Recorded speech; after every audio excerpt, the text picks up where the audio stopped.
What's going on, Jordan? How's it going? Welcome to another week in our continuing odyssey of the Generation Jump. Thank you so much for that recommendation. I was vaguely familiar with Alex Clare. I had heard that song Too Close a couple of times. Yeah, I mean, you can't. It was huge, right? And it was like on commercials and all those sorts of things. But I wasn't aware of the fact that that was the artist's name, or that the artist was actually worth listening to, I suppose.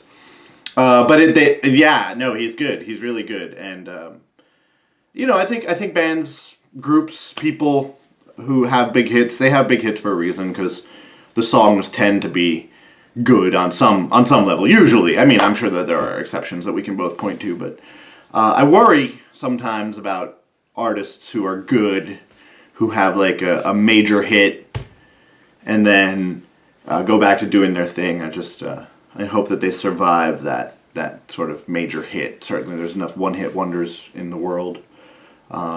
Some artists do, right? The classic example is Radiohead. Creep was huge, and they kind of barely made it out of that period of their careers into what we now know as Radiohead, but other bands not so lucky. But yeah, thanks so much for that. It's good stuff. Electronic soul. I liked the way you put that.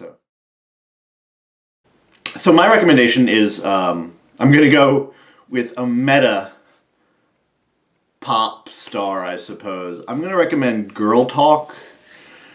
I don't know if you're familiar with Girl Talk or not, but Girl Talk, his real name is Greg Gillis or Greg Gillis. I never really figured out how he prefers that to be pronounced. He prefers it to be pronounced Girl Talk, I suppose. And what Girl Talk does is he does mashups. And I know you're probably thinking, ugh, mashups. And I am generally thinking, ugh, mashups when it comes to the subject of mashups. But Girl Talk's a little bit different. I would say that he is probably the standard by which all mashups should be measured, because when you listen to his mashups, you in fact hear that the man is doing things that take the art of mashing things up to an entirely other level. It's brilliant. It's brilliant stuff. The way he mashes it up and the choices he makes are genius and also hilarious quite often.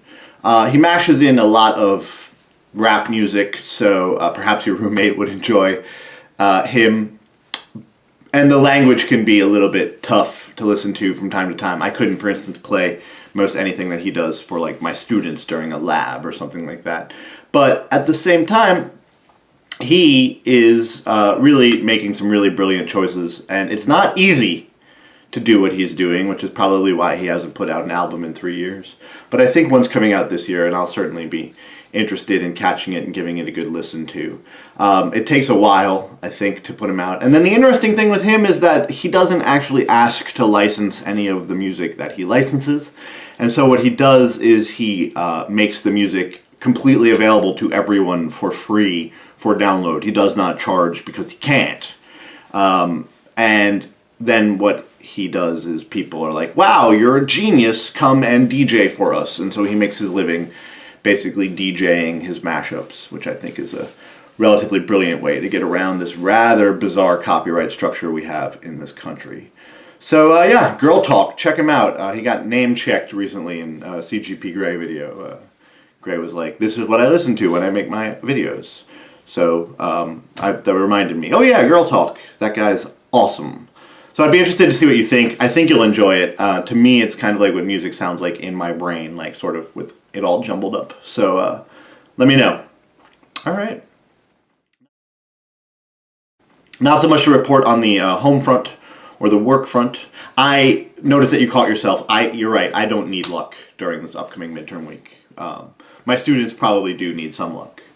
So AP Bio is on Tuesday afternoon and Chemistry is on Thursday afternoon, and I'm proctoring Ms. Green's AP Bio class, and I'm proctoring Mr. Carney's AP English class. And it's the first time I've ever done that. I'm kind of excited for that. I think I'm going to actually take the midterm and then just slide it into the pile and get some of that quality Carney feedback, which I'm sure you remember very well.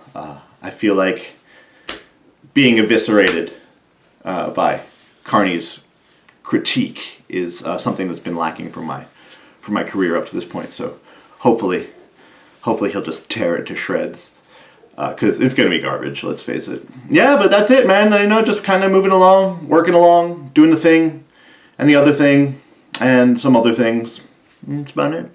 Kind of boring, I know. I'm sorry.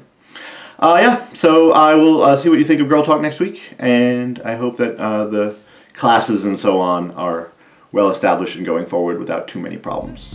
All right, take it easy.